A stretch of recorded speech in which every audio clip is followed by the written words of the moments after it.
لیکن اے میری مقدس ماں امی جان، تیرا حسین بزدل نہیں ہے، حسین کی رگوں میں حیدر کرار کا خون ہے، حسین نے خاتون جنت کا دودھ پیا ہے، حسین نے امام الانبیاء کی زبان مبارک کو چوستا رہا ہے، اس لیے اے میرے امی جان، تیرا حسین موت سے کبھی نہیں ڈر سکتا، بلکہ میں تو اس لیے رو رہا ہوں کہ نانا کا مدینہ چھوٹ رہا ہے، ماں کی قبر انور کی زیارت سے محروم ہو رہا ہوں، بھائی حسن کے قدموں سے دور جا رہا ہوں۔ امام علی مقام یہ کہتے کہتے آپ ساروں قطار رو رہے ہیں، اپنی ماں کی مزار سے جدائی حاصل کر رہے ہیں، جدا ہو رہے ہیں، آپ ساروں قطار رو رہے ہیں۔ امام علی مقام کا یہ حال ہے، ادھر خاتون جنت کی قبر انور کو لرزہ آ جاتا ہے، زمین کانپنے لگتی ہے، آسمانوں پر رشاداری ہو جاتا ہے، ستارے تڑپنے لگتے ہیں اور درد میں ڈوبی آواز آتی ہے، اے میرے بیٹے حسین اب چپ ہو جا، اب کچھ مت کہنا، تیری درد انگیز گفتگو نے ماں کے سینے پہ چھریاں چلا دی ہے، اے میرے لال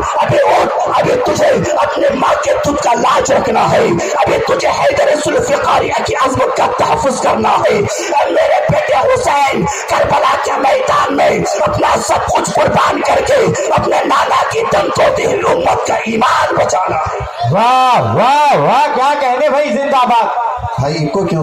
کم کر دیں، تھوڑا سا دے دیں، ہلکا تک آواز بن جائے۔ امام علی مقام کربلا کے میدان سے اب میدان کربلا کی طرف جاتے ہیں، چند لوگوں کا قافلہ ہے، امام پاک جاتے ہیں اور جانے کے بعد میں جب کربلا میں پہنچتے ہیں، یزیدی ظالم آپ کو چاروں طرف سے گھیر لیتا ہے، چاروں طرف سے گھیر لیتا ہے، اور گھیرنے کے بعد میں یزیدی ظالم آپ کے اوپر تیروں تلوار کی بارش شروع کر دیتا ہے۔ امام پاک کے پاس صرف اور صرف 72 لوگوں کا قافلہ ہے اور ادھر 22,000 کا لشکر ہے۔ امام پاک سے تیاری، امام پاک سے جنگ شروع کر دیتے ہیں۔ امام پاک اپنے ایک جانی صاحب کو بھیج رہے ہیں اور جامع شہادت نوش فرماتے چلے آ رہے ہیں، ایک کر کے بھیج رہے ہیں اور جامع شہادت نوش فرماتے چلے آ رہے ہیں۔ میں نے تصورات کی دنیا میں نے آقا حسین سے سوال کیا ہے، اے حسین